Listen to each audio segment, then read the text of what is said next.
सभी सज हैं, आसन पर आराम से ध्यानात्मक मुद्रा में बैठेंगे।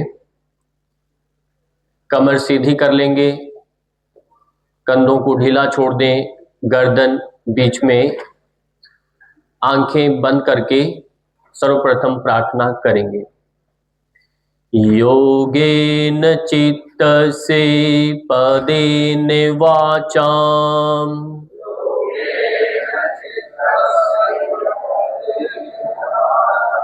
मलं शरीरस्य च वेद्यकेन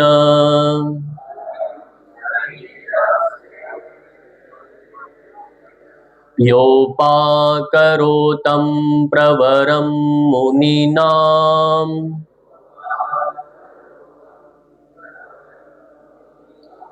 पतंजलि प्राञ्जलिरानतोऽस्मि।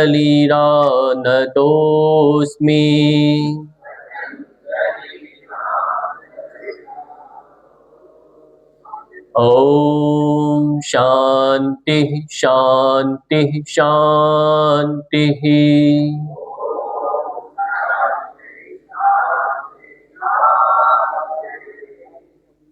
बहुत सुंदर।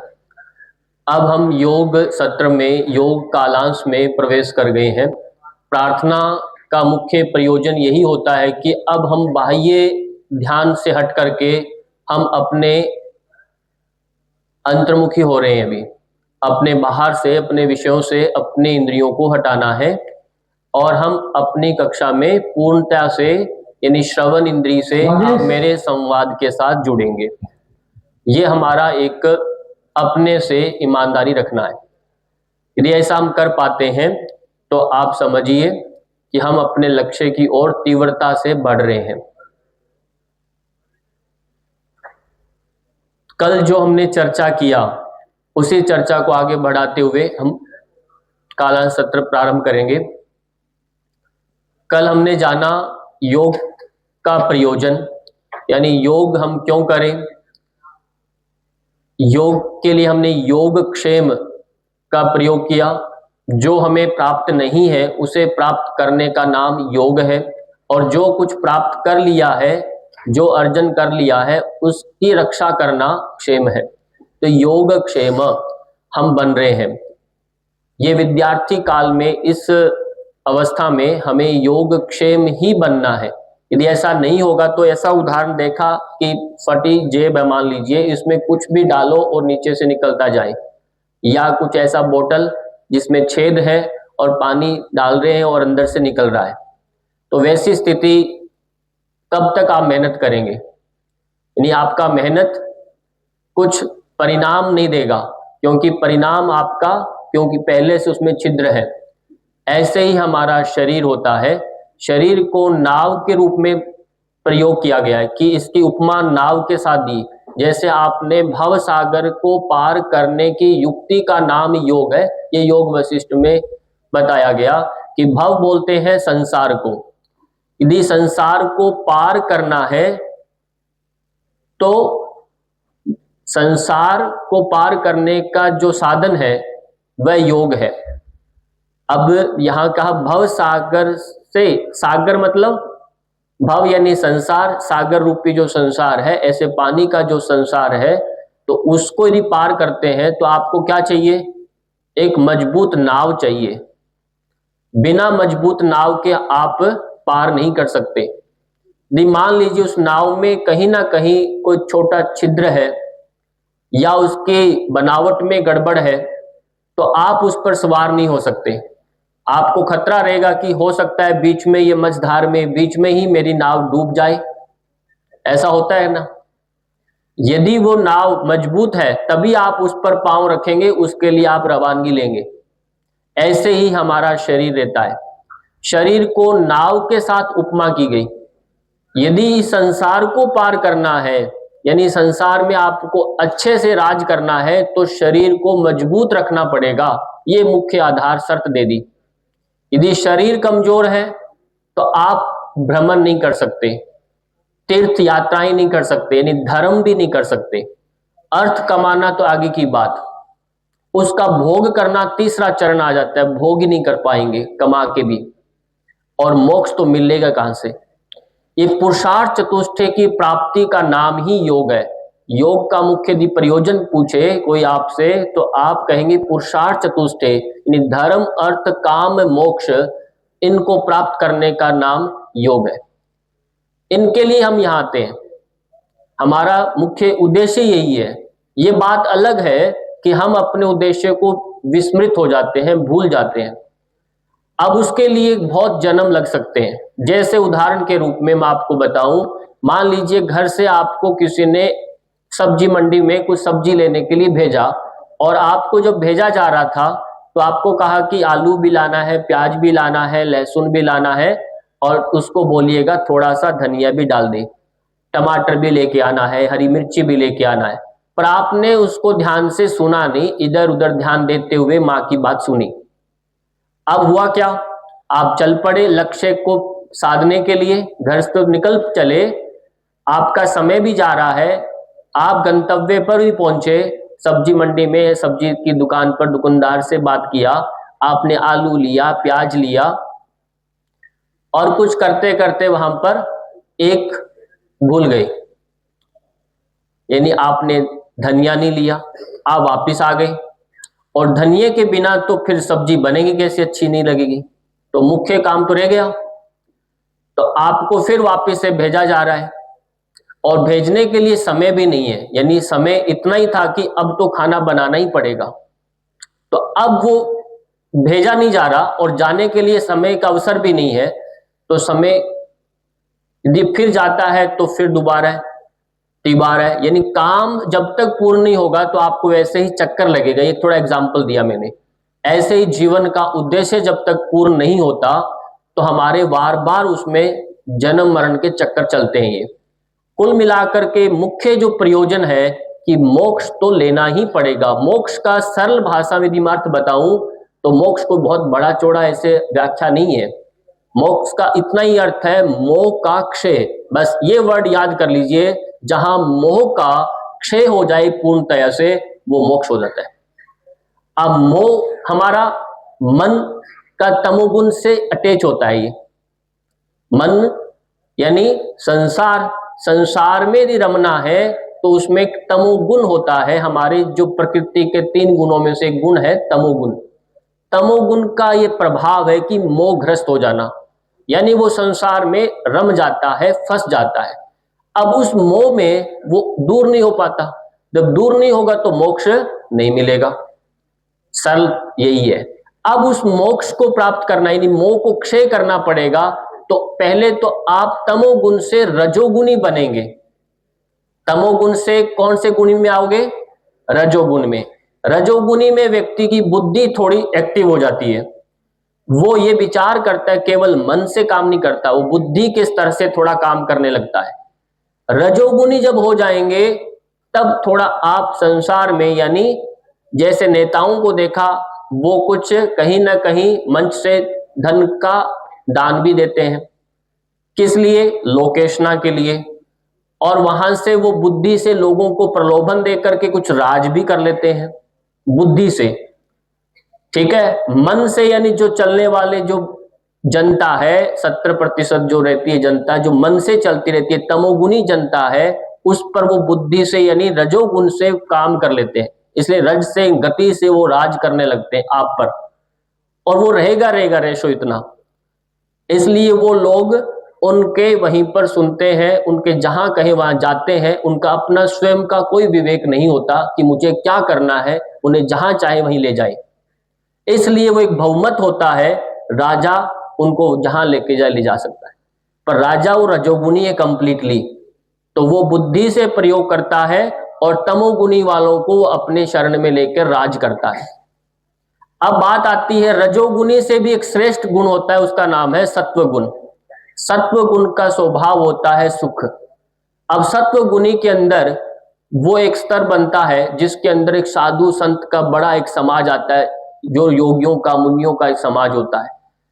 तो वो एक सत्व गुणी प्रधान होते हैं, जहां प्रकाश की इतनी अधिकता होती है, रजोगुणी वाला जो थोड़ा उसमें छुपा हुआ स्वार्थ भी होता है ना, वो उसको नजर आ जाता है। इसलिए नेता लोग भी संतों की शरण में चले जाते हैं, वहां जाके नमस्कार करते हैं, ताकि उनको मालूम है कि संत महाराज तो हमारे शरण में आएंगे नहीं। पर संतों के अंदर 70% जो ये तमोगुनी लोग थे सत्संग में जाने वाले, वो भी उनके अंडर में ही अनुयायी है उनके। अब यदि कोई संत महाराज खड़ा हो जाए उनके साथ, तो उनके फॉलोअर भी उनके पाले में नेताजी के आ जाएंगे। पर नेताजी कहां गए? संत की शरण में। नेता इसलिए संतों के भी आश्रम बढ़ते जाते हैं, उन पर खूब चैरिटी का बड़ा एक आरक्षण मिलता है। किनकी ओर से? राजाओं की, यानी नेताओं की तरफ से। अब बात जब करते हैं यदि यहां संत, वो यहां इतना ही नहीं है, संत केवल उतना ही नहीं है, यहां जब योग में आते हैं तो इन तीनों गुणों से भी ऊपर उठना पड़ता है। तीनों गुणों से जब समत्व में आते हैं, जहां कहते हैं ना समत्वम योग उच्यते, तो समत्व योग उच्यते का अभिप्राय क्या होता है कि तीनों गुण समत्व में रहे। अब जब एक गुण ही काम कर रहा है तब भी गड़बड़, रजोगुण ही काम करेगा तो एक उसकी एक व्यक्तित्व बन जाएगा, उसकी पर्सनैलिटी है। हमारा व्यक्तित्व एक गुण से विशेष होता है, गुण पर बढ़ता है। अब आपको जब योग करते हैं तो वहां पर एक नहीं चाहिए, वहां पर चाहे हम दूध पीने की लत लग जाए या दारू पीने की लत लग जाए, तो दोनों ही विनाशक है हमारे लिए। तो इसलिए दोनों में आपको लत लग गई तो वो आपको ये मत सोचिए कि दूध तो अच्छा था, अच्छा नहीं, आपके लिए बाधक बन गया, आपको बेचैन कर रहा है, रात को नींद नहीं दे रहा। आपको यदि मंदिर जाने की लत लग गई कि मंदिर जाए वगैरह तो आपको बेचैनी होने लगी, वो भी बुरा हो जाता है। यानी योग दर्शन में महर्षि पतंजलि कहते हैं चित्त प्रसाधन के अंतर्गत कि आपको ये सब काम तो करने हैं, पर जैसे जैसे इस तरह आपका लेवल बढ़ता जाएगा तो आपको इनसे भी हटना पड़ेगा, आप उसमें फंसे नहीं रहेंगे। तो ये विशेष ध्यान रखना है। अब क्या करना? समत्व योग उच्यते की परिभाषा हम क्या लेते हैं? समत्वम योग उच्यते का कि क्या समत्व, क्योंकि तीनों गुण तो रहेंगे रहेंगे। अब इन तीनों गुणों में से तमोगुण का स्वभाव होता है नींद। अब नींद लेना भी जरूरी है, नींद नहीं लेंगे तो आपका संतुलन बिगड़ेगा, इसलिए नींद के लिए तमोगुणी होना पड़ता है। इसलिए रात्रि जो है, तमो का अर्थ क्या होता है? अंधकार। तम का अर्थ क्या हुआ? अंधेरा। तो रात्रि जैसे होती है तो हमारे को निद्रा अपने आप घेरने लग जाती है। तुरंत प्रकाश कर दीजिए, वहां नींद गायब हो जाती है। स्क्रीन के आगे रहेंगे तो नींद गायब हो जाएगी। तो आप जब प्रकाश का स्वभाव क्या है? सत्व का है, तो सत्व बढ़ेगा तो वहां नींद चली जाती है। अब यहां पर थोड़ा अंतर समझिए। इसलिए सुबह सुबह का जो समय होता है, रात्रि जैसे संध्या हुआ और सुबह सुबह जब आप ब्रह्म मुहूर्त, मतलब सूर्योदय से 2 घंटे का पहले का समय ब्रह्म मुहूर्त होता है। जब भी सूर्योदय हो, जितने बजे, उसे 2 घंटे का पहले का समय ब्रह्म मुहूर्त है। अब ब्रह्म मुहूर्त में तो उठना ही है, वो घोर अंधकार होता है एक समय, और उससे पहले का जो बीच का काल रहता है वो तमो प्रधान होता है, अंधेरा होता है। उसमें आपको शयन करना है, निद्रा आती है, खूब आती है। और सुबह सुबह तो ज्यादा नींद आने लग जाती है क्योंकि अंधेरा ज्यादा हो जाता है और गहरी नींद होती है। और एक मजे की बात और, उस गहरी नींद में सूर्य की अनुपस्थिति के कारण शरीर में हृदय की गति सबसे तेज हो जाती है, हृदय की गति भी सबसे तेज होती है। और इसीलिए सबसे ज्यादा उसी प्रहर में हार्ट अटैक से लोग मर जाते हैं, हार्ट अटैक से मरते हैं, क्योंकि 8 प्रहर में 3 प्रहर ऐसे होते हैं जिसमें हार्ट से लोग मरते हैं, सारे चारों 8 प्रहर नहीं मरते। अब वो उस गहराई यानी उस गहरी निद्रा में, यानी उस अंधकार के अंदर जहां सूर्य की अनुपस्थिति होती है, उस काल में उनकी हार्ट की पल्स रेट बढ़ती है। किसी डॉक्टर से पूछो हमारे हृदय की गति सबसे तेज किस समय काल में होती है? 24 घंटे में उस समय होती है। रात्रि के 2 बजे से 4 बजे का जो बीच का टाइम होता है, सूर्योदय से पहले के समय में हृदय गति तेज होती है। अब आपको क्या कर दिया ऋषि मुनियों ने, क्या शिक्षा दे दी कि आपको ब्रह्म मुहूर्त में उठ जाना है, ताकि आप हृदय गति तेज हो रही है और आप पहले उठ जाएंगे। तो ये हो गया समत्व में आपने रात्रि को शयन किया, जागरण किया। जैसे सुबह उठेंगे आपका जो पहला प्रहर चलता है वहां सत्व गुण बढ़ जाता है, सत्व वहां पर सुबह सुबह जैसे आप बढ़ेंगे तो वहां सत्व नहीं, उससे पहले पहले क्या होता है, रजोगुण बढ़ने लगता है, आपके शरीर में पित्त बढ़ने लगता है। कफ पहले होता है, पित्त बढ़ेगा, पित्त बढ़ेगा तो रजोगुण बढ़ता है, रजोगुण बढ़ता है तो अब उस रजोगुणी में इंद्रियां चंचल हो जाती हैं, स्वप्न आने लगते हैं। अब उस इंद्रियां चंचल होती है तो उस स्थिति में आपको बचने के लिए कह दिया कि आप उठें, जागरण करें, लघु शंका करें, शौच आदि से निवृत्त हो जाएं और आप संध्या वंदन करें, ताकि और मन को शांत कर लेंगे।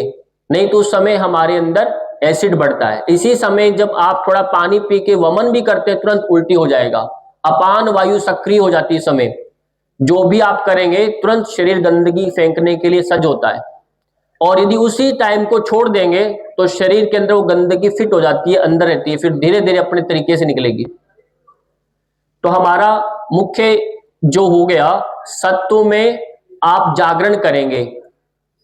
अब इन तीनों का बैलेंस दिन में पूरे 24 घंटे के अंतराल में जो व्यक्ति बना लेगा वो समत्वम योग उच्यते की जो डेफिनेशन है योग की, यानी गीता में द्वितीय अध्याय के 48 नंबर श्लोक में जो बताया गया है, तो वो तभी स्पष्ट होगी। यानी समय से जागना, समय पर सोना, समय पर आपको जो भी आचरण विचरण करना है उतना करना, तब वो समत्व कहलाएगा। यदि रात्रि को बहुत लंबे समय तक जागरण करते हैं तो तमोगुण के साथ आपका सत्व समत्वम योग नहीं हुआ।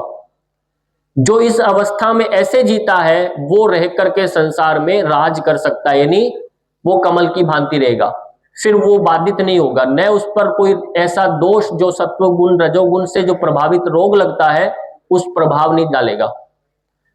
इसलिए बहुत ज्यादा जागना भी ठीक नहीं, बहुत ज्यादा सोना भी ठीक नहीं, बहुत ज्यादा भूखा रहना भी ठीक नहीं, बहुत ज्यादा भोजन करना भी ठीक नहीं। इसलिए कहा युक्त आहार विहार से, वहां पर युक्त चेष्टसु कर्मसु युक्त स्वप्न बोध से योगो भवति दुखा। तो ऐसा गीता में स्पष्ट कह दिया कि न ज्यादा जागे न ज्यादा सोए, युक्त पूर्ण होना चाहिए, नहीं तो आपका योग नहीं प्राप्त करेंगे। योग का मतलब मोक्ष ही केवल नहीं है, आप हम सब के लिए हमारा योग का अर्थ केवल अभी इतना ही है कि हम अपने लक्ष्य को प्राप्त करना, लक्ष्य का प्राप्त करने का नाम ही योग है। इसलिए कोई वैज्ञानिक व्यक्ति है, साइंटिस्ट व्यक्ति है, तो साइंटिस्ट के लिए एक ही लक्ष्य है कि वो अपने जिस फील्ड में काम कर रहा है वो मोक्ष के लिए थोड़ी काम कर रहा है, उसका तो एक विजन है कि ये पूरा सृष्टि बना कैसे, उसी को खोज में लगा हुआ है। जो सांख्य दर्शन में आप पढ़ते हो उसी एटम पर काम कर रहा है वो। तो ये आदमी मरता ही क्यों है, उस पर काम कर रहा है वो, तो उसको जगाने में लगा हुआ है कि आदमी मरे ही नहीं, सारे उपकरण खोजने में लगा हुआ है, और फिर भी आदमी मरा जा रहा है। वो कहां जा रहा है वो खोजने में विज्ञान लगा हुआ है। और वो जिसे हम नास्तिक कह देते हैं वास्तव में आस्तिक तो वही है, और वो इग्नोर कर देता है कि पहले मैं इसको नहीं मानता, तभी वो पक्का आस्तिक हो गया, और हम डायरेक्ट मान लेते हैं, जानते जुनते कुछ भी नहीं होते। पिताजी गए मंदिर में, आप भी जयराम जी की झुक गए, पर आपने सच में नहीं जाना। ये एक अलग बात हो जाती है कि हम भी जानते हैं, जानते नहीं है। जो बौद्ध कहता है कि आप जाने, विज्ञान क्या कहता है, जाने। इसलिए बौद्ध धर्म भी भारत में ज्यादा टिका नहीं, कारण क्योंकि वो बात दूसरे तरीके से करता, कि प्रमाण पर काम करता कि आप जानो, पर हम जानते थोड़ी है, केवल मानते रहते हैं, मान्यताएं हमारी। तो विज्ञान जानने पर काम करता है, मानता नहीं है कुछ, आपकी कितनी बातें बोलते रहो। योग ऐसा ही है, योग को सही डेफिनेशन लेंगे तो योग ये कहता है कि आप पहले अनुभव करें, अनुभव करेंगे तो आपके वाणी में अपने आप ही बल आ जाएगा। मान लीजिए आपको पाठ विषय यदि कक्षा में याद हो तो आप पीछे छुपेंगे नहीं, सीधे बैठ जाएंगे, और उसको पता है कि ये पूछे मैं तुरंत बताऊं, वो चाहेगा कि मेरा चेहरा गुरुजी के सामने आए, आगे पीछे घुमाएगा भी, खड़का भी करेगा ताकि कोई मुझे देख ले, मैं बता दूं। पर यदि याद नहीं है तो वो थोड़ा सा नीचे झुक जाएगा, जैसे अभी कोई जैसे याद नहीं है तो मोबाइल देखने लग जाएगा, यानी वो अपने को बचाने की कोशिश करेगा, क्योंकि वो चैलेंज नहीं लेता। जब हमें याद होता है तो हम सामने आना चाहते हैं, ये प्रकाश है, उसे छुपा नहीं सकते, फिर आप, वो प्रकाश है, उसमें सत्व बढ़ गया है। फिर अंधकार कितना ही आए, बादल कितने आए, वो छुपेगा नहीं, आएगा ही आएगा सामने। विलंब हो सकता है थोड़ा, पर छुप नहीं सकता वो। इसलिए हमारा मुख्य प्रयोजन योग में यही कहता है कि धर्मार्थ काम मोक्षानाम आरोग्यम मूलम उत्तमम।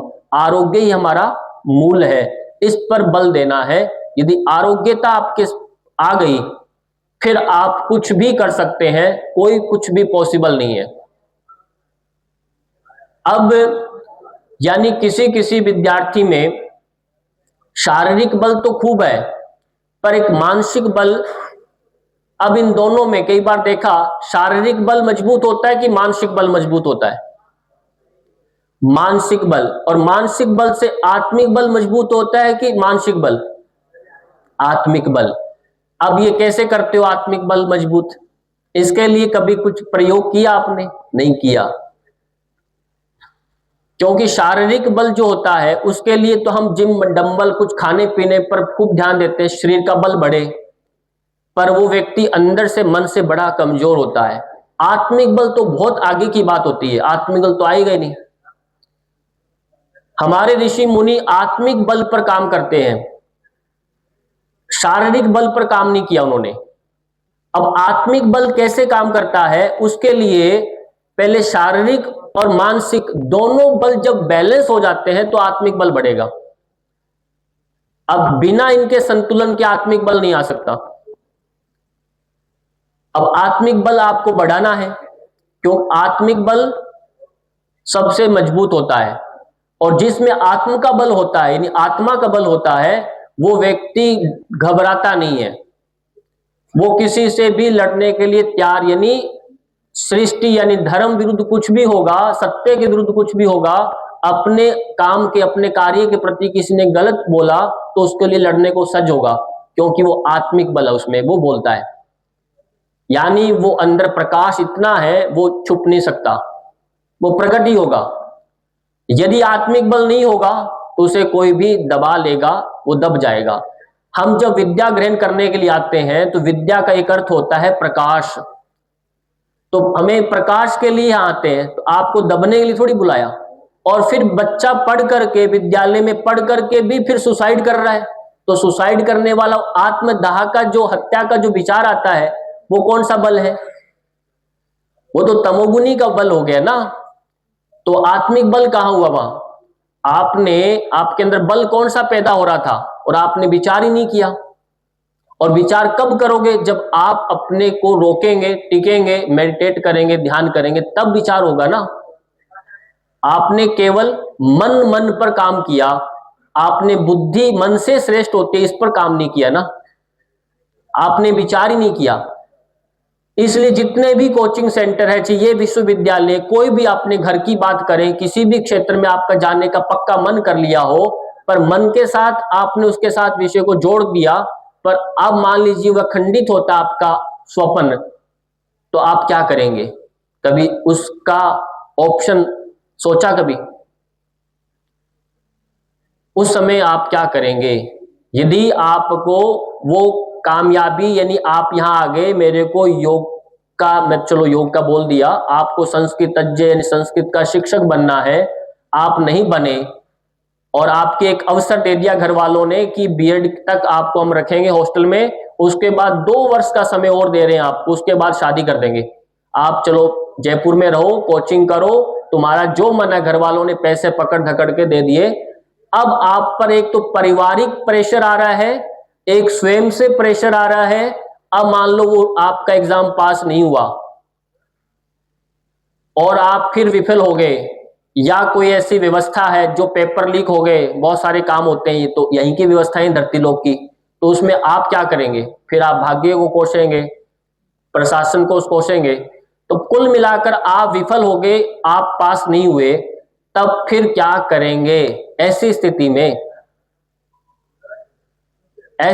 में पहले तो खूब आपको तनाव लिया आपने पढ़ाई के लिए, उसमें आपको तनाव में थे पहले कि पढ़ना है, आप रात को जागे, आपको कोई चिंता नहीं थी, पर जैसे ही परिणाम आएगा तुरंत आप तनाव से डिप्रेशन में आ जाएंगे, अवसाद में चले जाएंगे, विषाद योग हो जाएगा। अब कमरे से भी बाहर नहीं निकलेंगे, निकलते हो तो बताओ, स्टेटस भी नहीं देखेंगे, लगाएंगे नहीं, खाना पीना बंद कर देंगे, घर वालों से बात नहीं करेंगे। जैसे ही परिणाम आपके अनुकूल नहीं आएगा तो आप तुरंत एक जैसे मतलब हैंग हो जाएगी गाड़ी, ऐसे हो जाएगी स्थिति। अब क्या करें? अपने मित्रों को जो मैंने कहा, पिताजी से जो मैंने प्रॉमिस किया, अब क्या करें? तो वो जो स्थिति बनती है उसे बोलते हैं डिप्रेशन। आप पहले पढ़ाई के कारण तनाव में थे, इसलिए जितने भी मैं ये कहता हूं जो कोचिंग सेंटर प्रेशर कुकर बनाने पर ध्यान देते हैं, अब उसके सेकेंडरी ऑप्शन नहीं देते, खाली यदि आत्मनिर्भर बनाने पर काम करें तो कोई बच्चा सुसाइड नहीं करे। पर उसके लिए आप सब जब यहां रहते हैं कि आपको क्या करना है? जब वो डिप्रेशन में जाता है, वो किसी से बात नहीं करता, क्योंकि उसने इतनी अपेक्षाएं बना देते हैं उसके प्रति, इतनी पहले से फिट कर देते हैं माइंड में कि तेरे को यही बनना है और कुछ नहीं बन सकता। ये किसने कहा? ऐसा तो नहीं है। आपके अंदर बहुत सारी प्रतिभाएं हैं, पर प्रतिभाओं को आप पहचान ही नहीं पा रहे।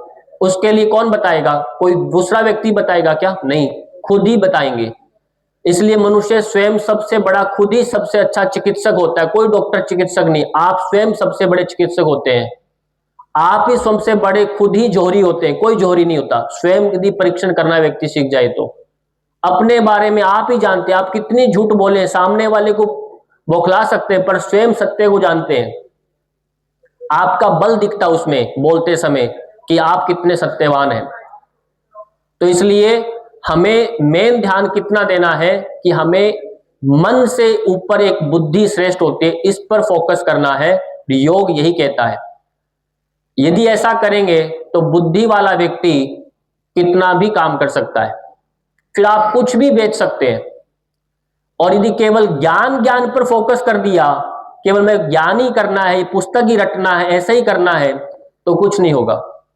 जैसे 2022 के अंदर आप यदि नेट पर सर्च करें गूगल में योगा वर्ल्ड रिकॉर्ड, योग सूत्रा वर्ल्ड रिकॉर्ड, तो आप मेरा नाम पाएंगे। 2022 के अंदर मैंने एक वर्ल्ड रिकॉर्ड बनाया था। अब बात क्या हुआ? अब उसको बनाने के लिए मैं 4-5 साल तक सूत्र पाठ करता रहा, क्योंकि विश्वविद्यालय में आना हो गया। 16 में पोस्टिंग हुई तो मुझे लगा कि संस्कृत का विश्वविद्यालय, तो संस्कृत तो आना ही चाहिए। योग के विद्यार्थी पढ़ेंगे आपसे, तो योग के अध्यापक के रूप में नियुक्त हूं तो योग का ग्रंथ याद करना पड़ेगा। यदि योग का ग्रंथ सबसे अच्छा है वो योग दर्शन है, तो योग दर्शन को मैंने धीरे धीरे याद करना शुरू किया। जब याद करना शुरू किया, उसको कंठस्थ किया, 195 सूत्रों को 6 मिनट कुछ 47 सेकंड में मैंने स्पीडली पाठ कर दिया, फास्ट किया, तो मेरे नाम वो रिकॉर्ड बन गया।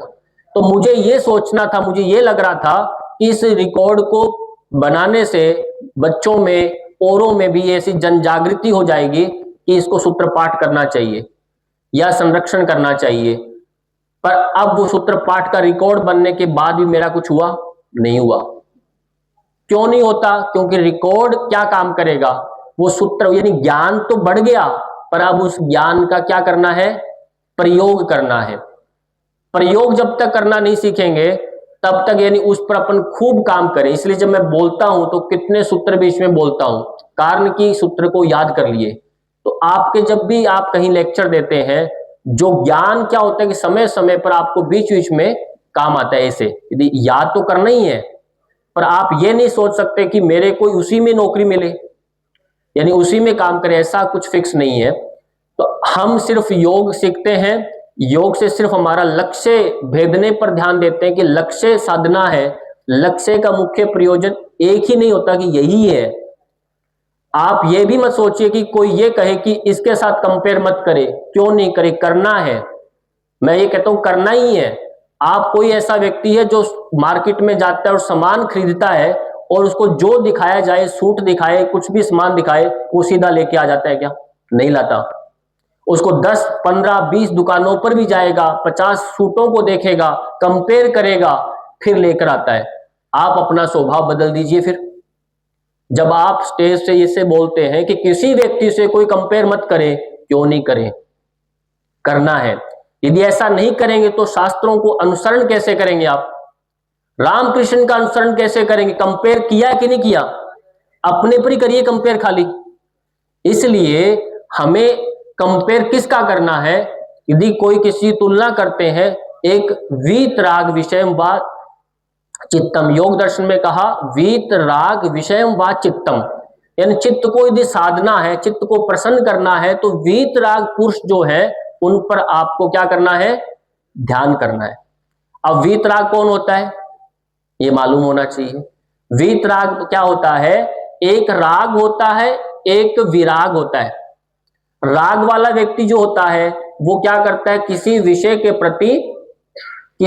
के प्रति पीछे भागता है। जैसे मैं यहां बैठा हूं, अब राग वाले की कहानी देखिए, मैं यहां बैठा हूं, इधर से कोई किसी को, देखो पुरुष और प्रकृति हमारे अंदर ही रहता है, तो पुरुष के अंदर प्रकृति मतलब स्त्री और पुरुष दोनों ही रहते हैं। सभी वैसे पुरुष होते हैं, पुरुष है चाहे स्त्री है, पर सभी हम पुरुष ही होते हैं।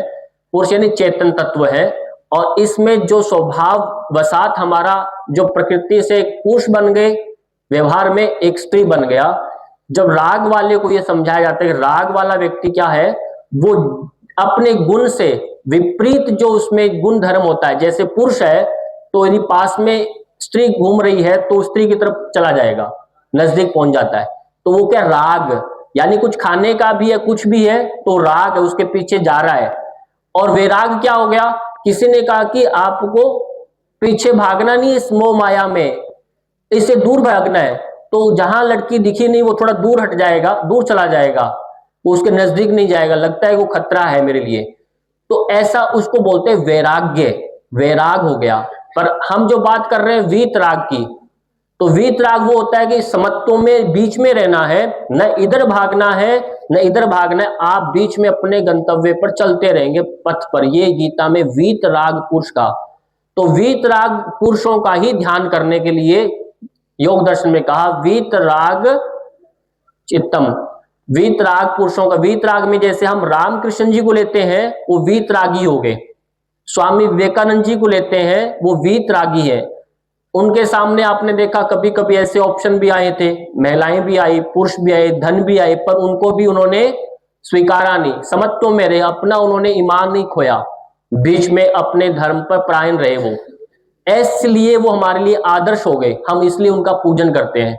ऐसा जब ध्यान करते हैं तो वो गुण हमारे अंदर आने लगता है, हमारा भी उत्कर्ष होता है। इसलिए इन्हीं को फिर मंदिरों में स्थापित किया गया कि यदि व्यक्ति को जाए मंदिर में, इनको देखे, सामने बैठे, तो इनके गुण हमारे अंदर भी आए, वो हमारा लाभ है। केवल वहां आरती से लाभ नहीं है, उनके गुण धर्म अपनाने से लाभ होगा। ऐसा थोड़ी है कि वहां जाके कितने साफ सफाई करो लाभ मिले, ऐसा नहीं मिलता। तो यानी आचरण में लाना ही मुख्य प्रयोजन है, प्रयोजन पर ध्यान देना है। केवल मन तक ध्यान देते हैं आप, मन से तो मान लिया कि हनुमान जी हमारे भक्त है, हमारे इष्ट देव है, पर मन से काम नहीं चलता ना। ज्ञान से भी, तर्क से भी सोचो कि हनुमान जी आकर मेरा काम कैसे करेंगे, कैसे मेरे लिए बल बढ़ाएंगे, बुद्धि बढ़ाएंगे। हनुमान की तरह बुद्धि भी है, उनमें बल भी है, दोनों ही है। वो कैसे बढ़े, कैसे वो ब्रह्मचर्य का उन्होंने पालन किया, क्या हम भी संयमी है क्या? नहीं है, तो नहीं है, फिर भी जा रहे हैं मंदिर में, गुटखा जर्दा खाई जा रहे हैं, नाच गाना करते हैं, छेड़ते हुए जा रहे हैं लड़कियों को, तो आपको हनुमान जी की कृपा बरसेगी? नहीं बरसती। कितने लोग जाते हैं ऐसे, आप स्वयं सोचिए, बुद्धि से सोचो कि आप जहां जा रहे हैं वो रास्ता क्या सही है क्या? रास्ता तो सही बनाया, पर आप क्या कर रहे हैं, वैसा आचरण कर रहे हैं क्या? नहीं करता, तो लाभ नहीं मिलता। इसलिए मंदिर में जैसे हम जाते हैं, वहां पर आपने देखा जैसे जाते पंच ज्ञान इंद्रियां हमारी शुद्ध हो जाती हैं।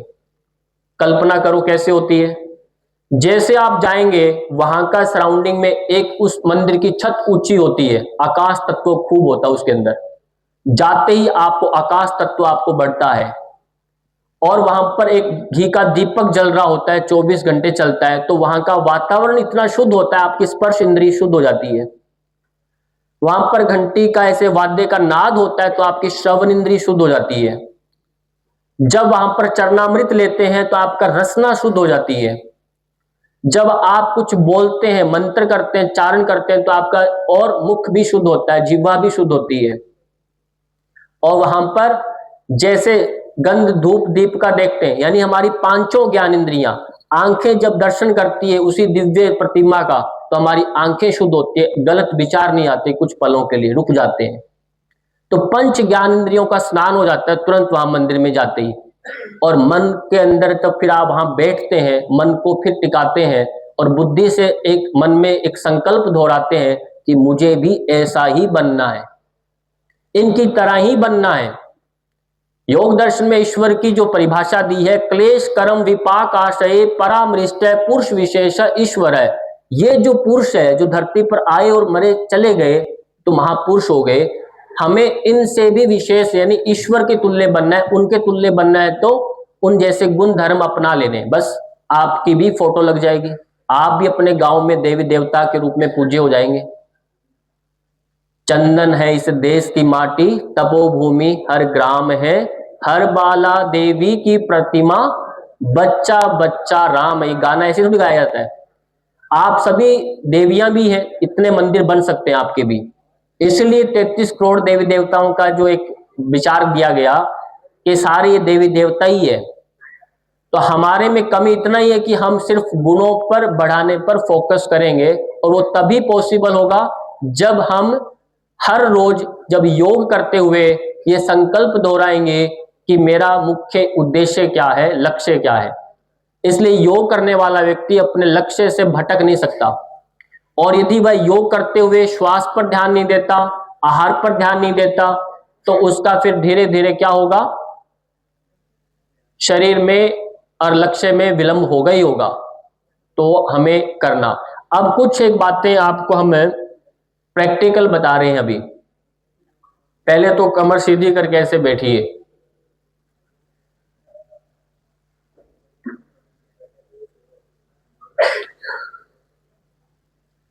सीधे बैठ गए।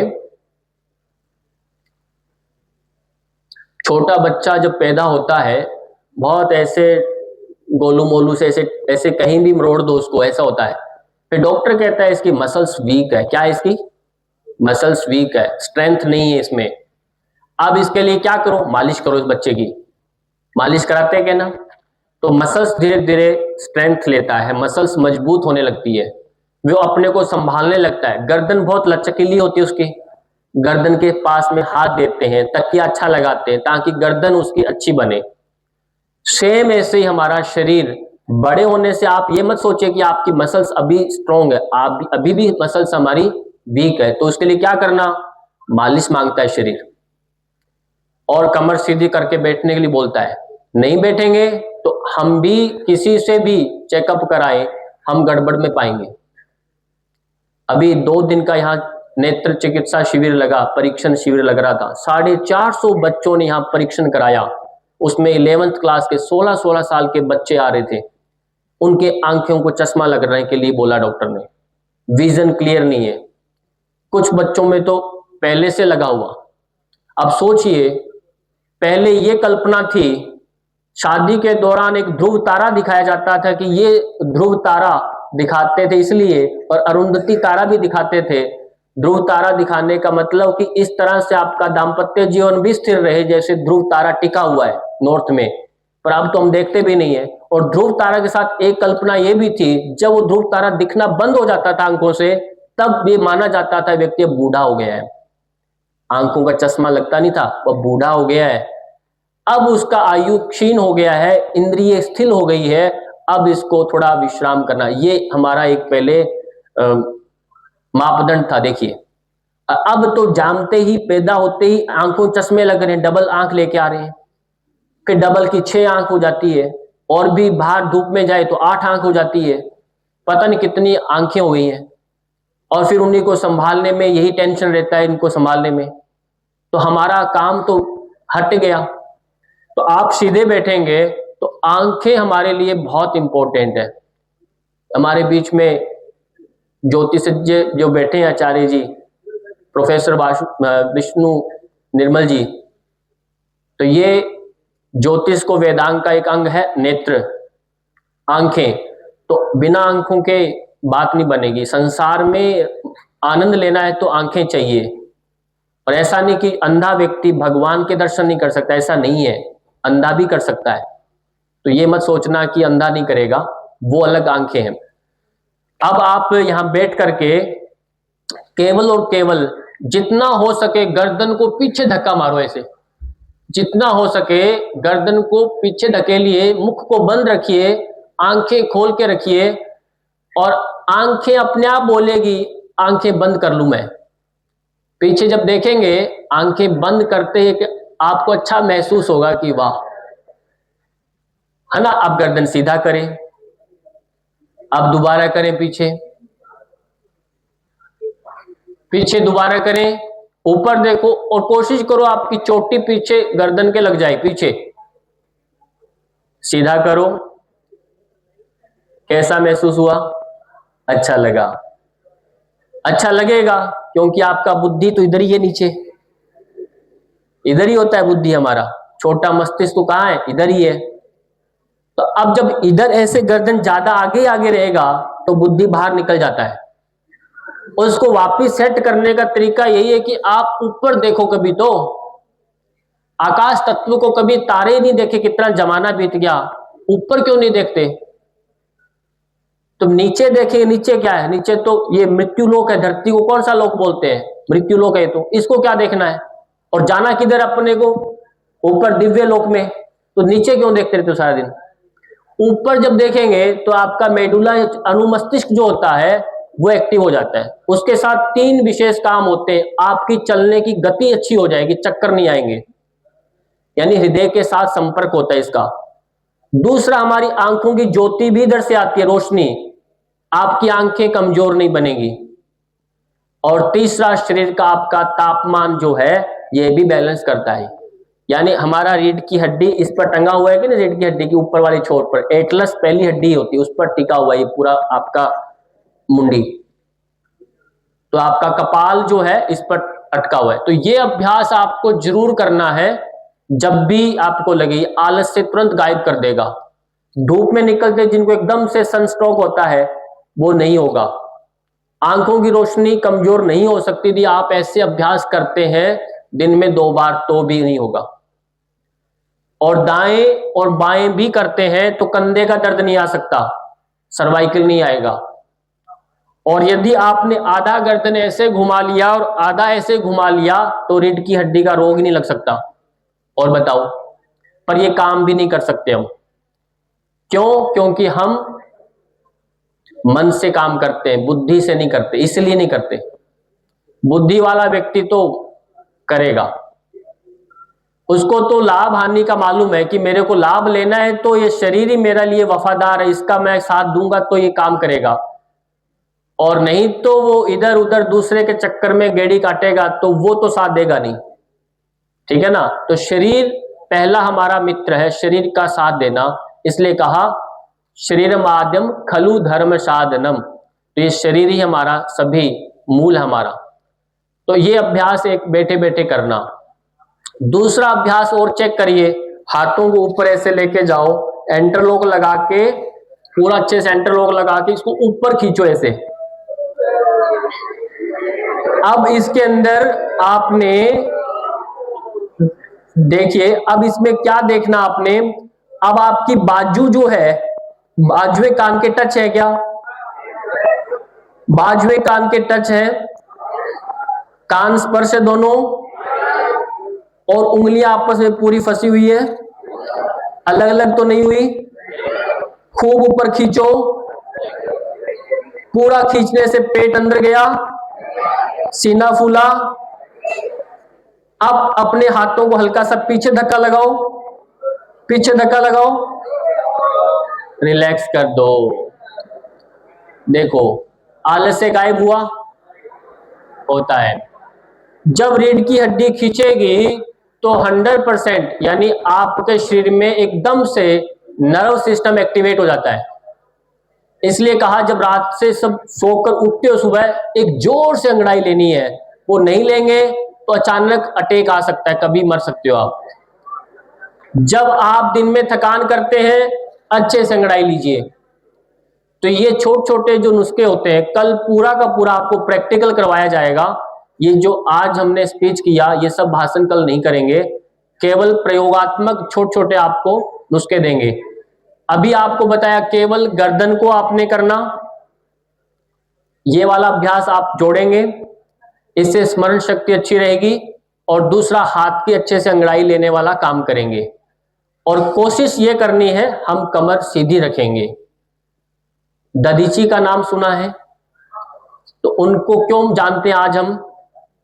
दधीची का दान, उन्होंने क्या त्याग दिया था? दान क्या दिया था? रीढ़ की हड्डी। किसको दिया? इंद्र जी को। इंद्र जी को दिया, क्या बनाया उसका? वज्रास्त्र बनाया। तो रीढ़ की हड्डी क्यों लिया?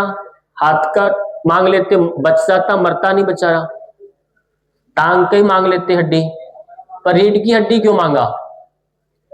रीढ़ की हड्डी देने के बाद को बंदा जिंदा रहता है? मर ही गया वो तो बेचारा। तो रीढ़ की हड्डी क्यों मांगा? क्योंकि वो जानते थे कि व्यक्ति बिल्कुल सीधा बैठता है और रीढ़ की हड्डी इतनी मजबूत है, तो उससे अस्त्र बनाया।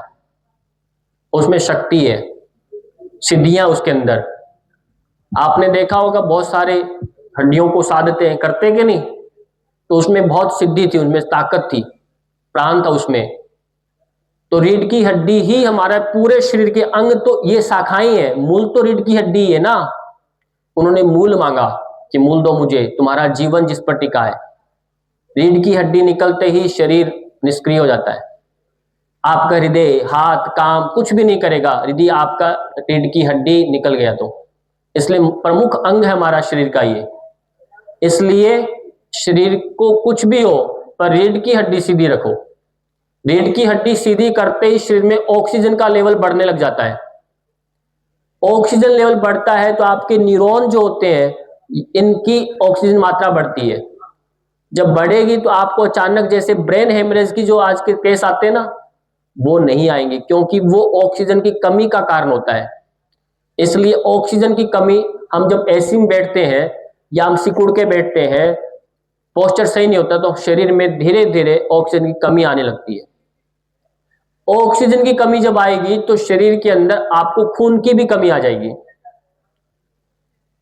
आपका हीमोग्लोबिन कम हो जाएगा। हीमोग्लोबिन ठीक करना है तो आपको रीढ़ की हड्डी सीधी रखनी पड़ेगी।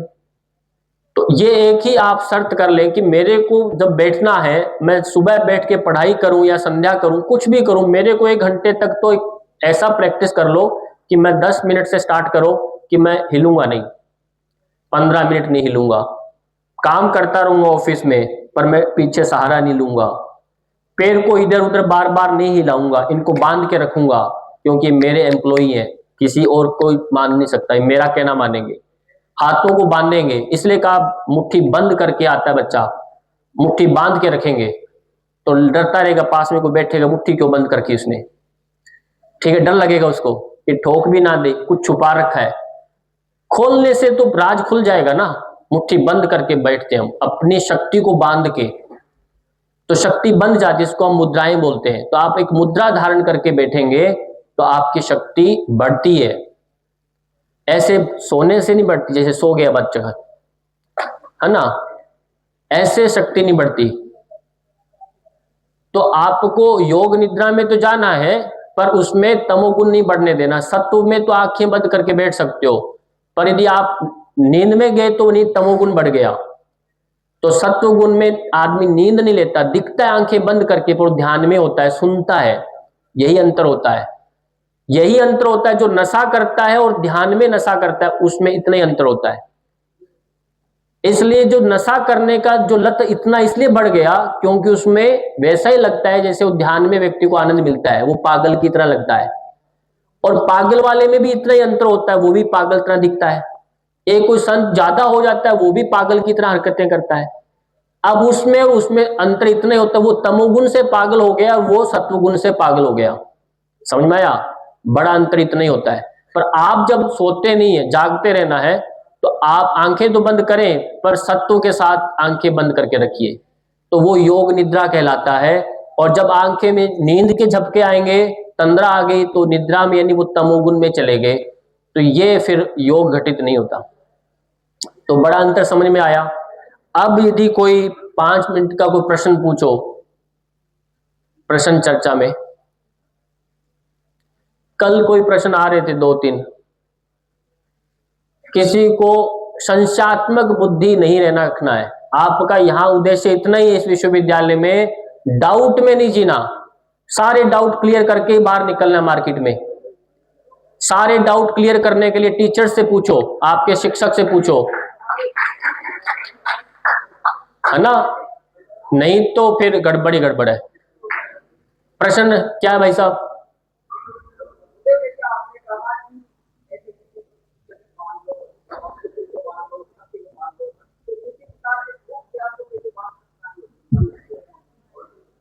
हाँ ठीक है, बताते अभी।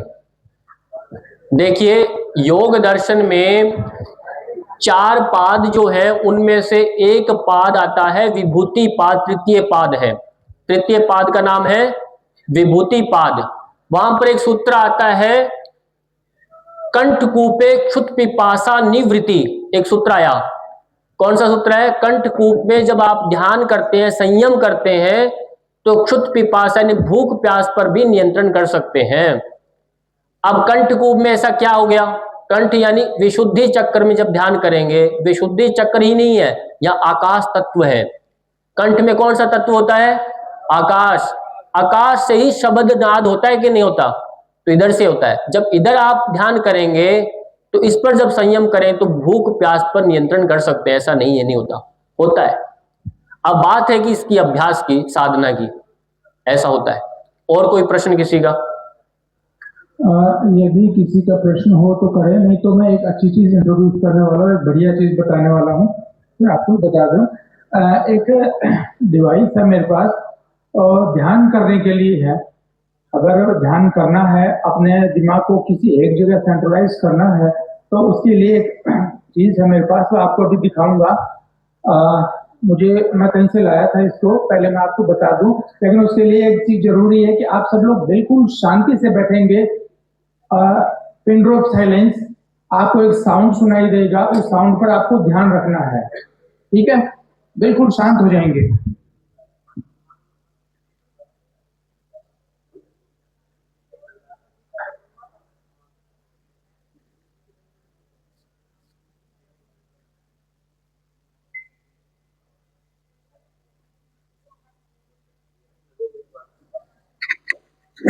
सर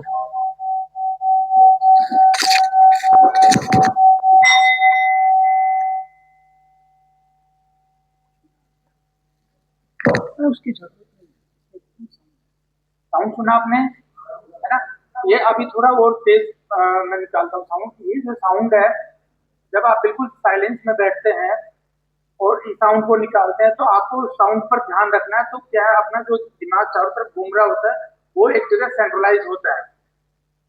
ये मैं हिमाचल से लाया था, वहां पर एक धर्मशाला करके एक जगह है, वहां पे बौद्धों का बहुत बड़ा मंदिर है धर्मशाला में। तो बौद्ध लोग जो है वो अपना मेडिटेशन करने के लिए इसका यूज करते हैं। मैं एक बार फिर आपको बताता हूँ ये कि किस तरह से इसमें साउंड आता है।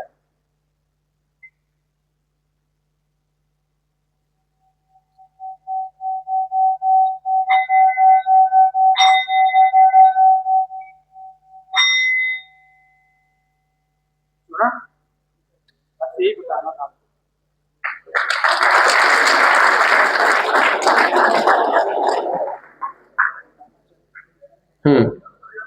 ठीक है, आपने अभी सुना। हठ योग में इसे नाद योग बोलते हैं। क्या योग बोलते हैं? नाद योग, जिसे हम समाधि के लिए कहते हैं। अभी आपने चर्चा किया कि आकाश तत्व प्रमुख तत्वों में आता है। तो आकाश तत्व का गुण क्या है? शब्द। आपका साउंड है कि नहीं? तो सीधा हम साउंड पर ध्यान करते हैं। तो हम नाद योग के बहुत सारे नाद में आहत नाद, अनाहत नाद, ये कॉन्सेप्ट है, आपको समझाएंगे कभी। तो ये एक उसी का पार्ट है, ठीक है? तो आप इस तरह से जैसे मंदिर में जाके वहां घंटी नाद होता है कि नहीं, टल्ली बजाते हैं कि नहीं, वैसे वो सब नाद है। तो उससे भी मन शांत होता है। कोई विशेष प्रश्न नहीं तो फिर कंप्लीट करते हैं।